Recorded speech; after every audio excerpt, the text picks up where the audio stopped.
Today, I am going to be talking about how to tell if you're talking to a scam artist online.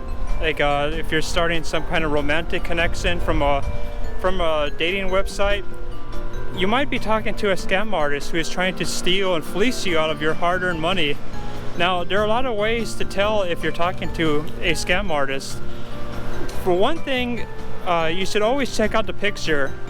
Once you get their picture, or you see it on the website, or whether she sends you her picture, do a reverse Google image search. You'll find that if you search for it that way, you might see this same image used on multiple profiles with different names, different kind of profiles, all kinds of different information on it. So that's number one. You'll start to get a little suspicious that this person doesn't seem to be quite what they claim. Number two, usually the way this works is they start asking for money relatively quickly after a few days, and it's always kind of a predictable thing. They always suddenly have some kind of issue where they're trapped in Africa. Wait a minute, you didn't tell me about you're even going to Africa, but now you're all of a sudden in Somalia or just any kind of place, and you're just asking for money to how to get out of there. Or you have an unexpected medical bill all of a sudden, and if somehow that's in Africa too, and you're trying to pay for that, because if you don't, you will be in a lot of trouble, or it's a relative.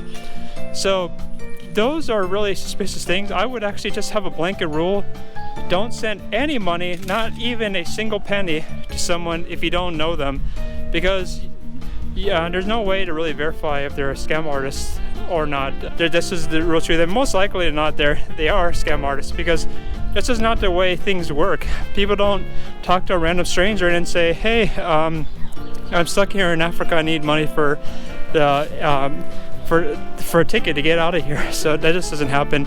Another thing that you'll find often when you talk to them, you'll say, "Oh, where do you live?" And they'll say your city. But then make them prove that they even know what they're talking about. Like say, "Oh, where do you like to hang out in the city?" And they'll pick a place that that nobody who lives there will want to hang out on. And I could see why they do this. Since they don't live in that area, they're just going to Google Maps or something. They're looking for just some random thing. They didn't do any research, and they don't know the area. So they'll pick something that just is not very appealing. Oh, see, there are free things in life. Free books. The other thing that's really important is they do not know the area. So they're gonna talk about how they like hanging out in this area, like near the train tracks. And you'll say, "Wow, that's weird. I never hang out there, and nobody I know hangs out there." Another thing they'll oftentimes say is they'll say, "I'm from," like let's say that you live in Houston. They'll say, "Oh, I live in Houston, USA." Who talks like that? Nobody in your community says, "Oh, I live in Houston, USA." You just skip that part because it's assumed that you live in the same country.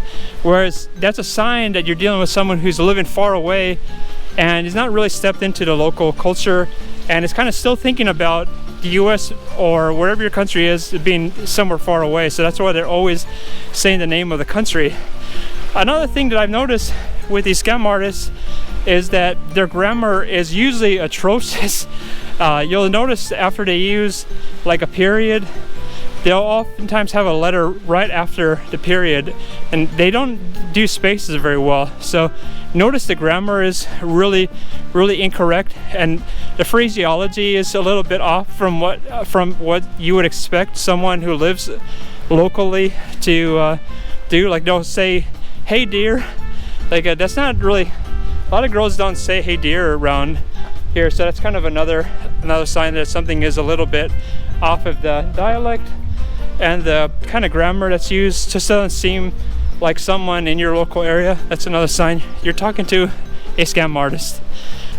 The other thing, when they do ask for money, you could play games with them and just say, "Oh, I'll get the money some other time," or how about "I'm sorry, I don't have that money." Just say flat out, "I'm not," or just say "I'm not going to send the money."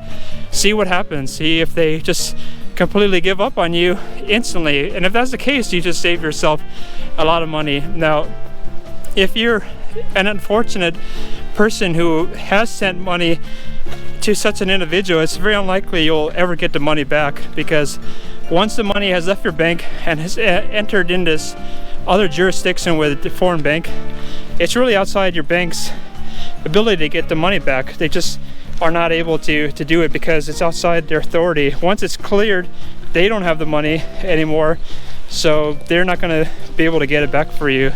So it is important to take steps to ask other people. Maybe you should talk with your friends, ask them if the story makes sense, or go online, ask people if it makes sense, or ask me. You can ask in the comments below. Oftentimes the scam artists will try to discourage you from talking to other people about this, like to say, oh, don't talk to anybody else about this, because they know that if anybody hears about it, they're going to think it's full of crap, and as a result they won't get their money. So they're always going to discourage you from talking to other people about this.